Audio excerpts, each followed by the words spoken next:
For a brief, shining moment in aviation history, the future was here. Passengers could board the elegant Concorde, dine on gourmet food, and cross the Atlantic in just 3.5 hours. You could leave London after breakfast and arrive in New York before you'd even technically left, thanks to the time difference. It was a golden age of speed, a symbol of what we could achieve. But this marvel was silenced, not by a lack of speed or style, but by a sound, a thunderous, window-rattling sonic boom that confined its reign to the open oceans. The very thing that signaled its incredible velocity was also its greatest weakness. The explosive noise led to widespread bans on overland supersonic flight in the 1970s, making the dream too loud for the world to bear. But what if the boom could be silenced? What if the thunder could be turned into a whisper? This is the promise of a new era, spearheaded by NASA and its revolutionary X-59 aircraft. A plane designed to break the sound barrier without breaking the silence. To understand this quiet revolution, we first have to look back at the echo of its famous predecessor. The Concorde was more than just an airplane. It was a symbol of ambition. A joint venture between Britain and France initiated in 1962. It was a triumph of engineering. Developed by the British Aircraft Corporation and France's Aerospatiale, with powerful Olympus engines from Rolls-Royce and Snecma, its design was iconic. The ogival delta wings and the unique droop nose that lowered for takeoff and landing made it instantly recognizable. Commercial service began in January 1976. Flying at 60,000 feet on the edge of space, passengers cruised at over twice the speed of sound, Mach 2, or about 1,350 miles per hour. A typical 8-hour flight from London to New York was slashed to under 3.5. Aboard, the experience was exclusive. With room for only about 100 passengers, the service was intimate. Celebrities, royals, and executives sipped champagne, watching the Mach meter at the front of the cabin tick past the speed of sound. Between 1976 and 2003, British Airways' fleet alone carried over 2.5 million people supersonically. But the Concorde was troubled from the start. Development costs were massive. Its 4 powerful turbojets were incredibly fuel-hungry and produced high emissions. But the biggest problem was the noise. The loud, startling sonic boom it created when flying over land was deemed unacceptable. In 1973, the U.S. Federal Aviation Administration banned commercial supersonic flight over land, a rule that stands to this day. This restricted the Concorde routes almost exclusively to transatlantic crossings, crippling its economic model.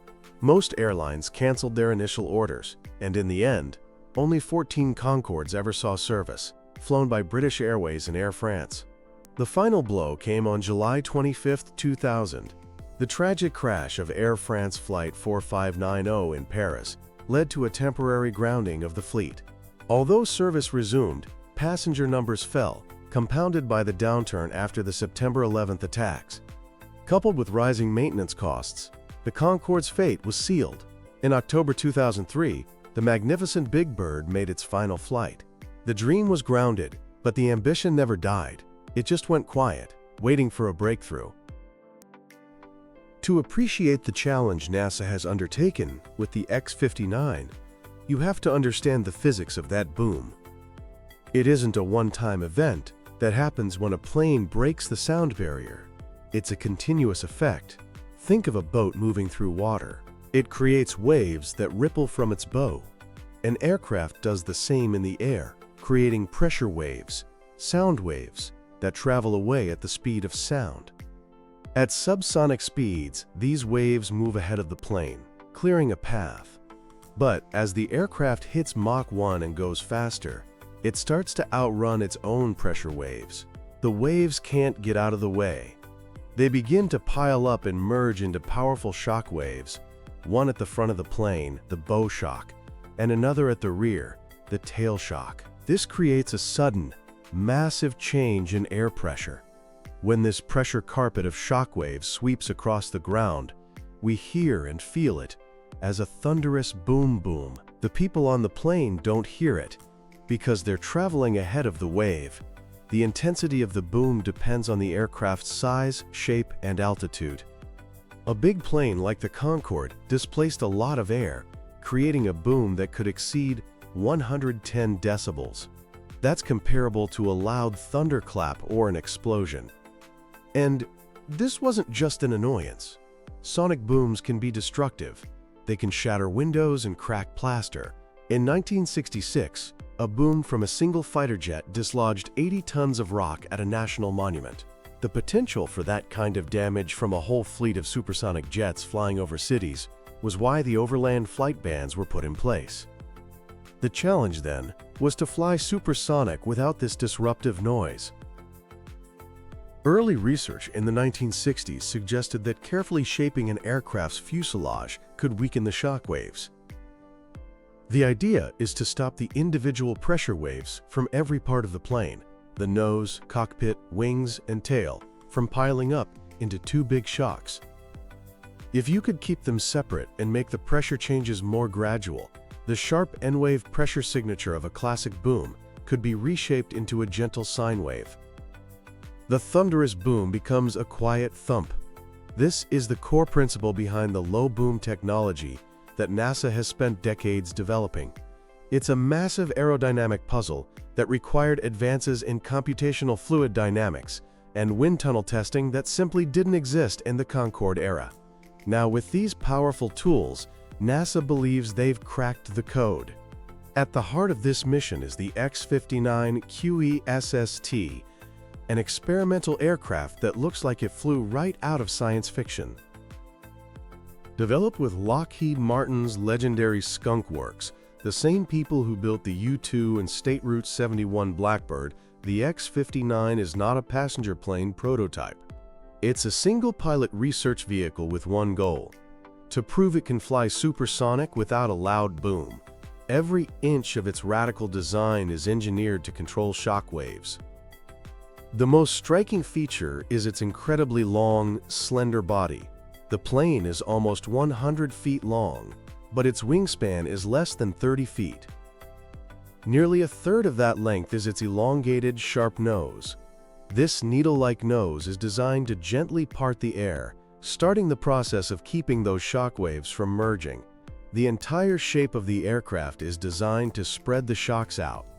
Instead of two big booms, the X-59's geometry creates a series of much weaker shock waves that reach the ground not as a boom, but as a quiet sonic thump. The target noise level is just 75 perceived level decibels, which is about as loud as a nearby car door closing. The Concorde's boom was over 105 decibels. Because the decibel scale is logarithmic, this represents a massive reduction in loudness. Several key design features make this possible. First, the long fuselage and nose stretch out the volume and lift distribution of the aircraft. Second, its engine, a General Electric F414, the same type used in the F/A-18 Super Hornet, is mounted on top of the aircraft. This clever placement shields the ground from the shockwaves generated by the engine inlet, keeping the underside of the plane aerodynamically smooth.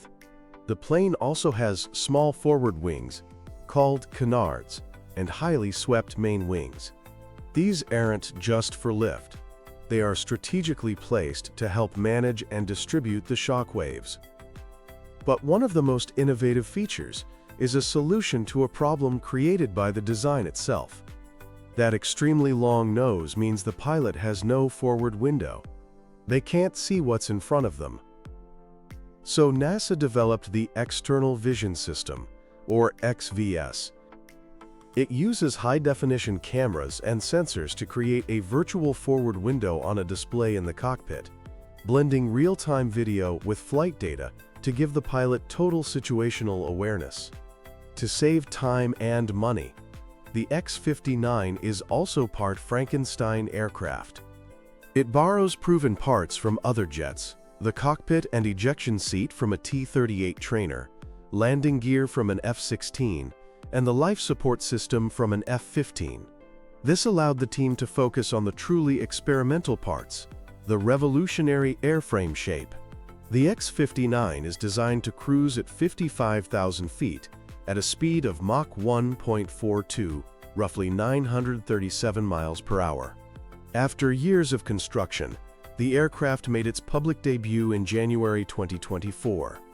Following ground tests, it achieved its historic first flight on October 28, 2025, a critical milestone paving the way for the next phase.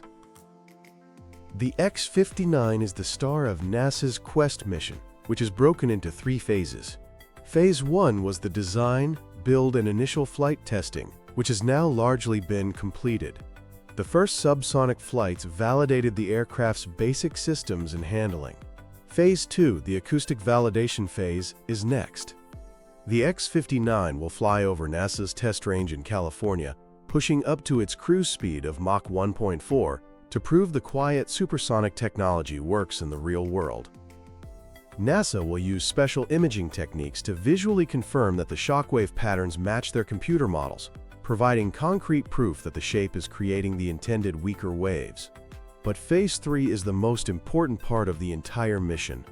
Starting in 2026, NASA will fly the X-59 over several selected communities across the United States.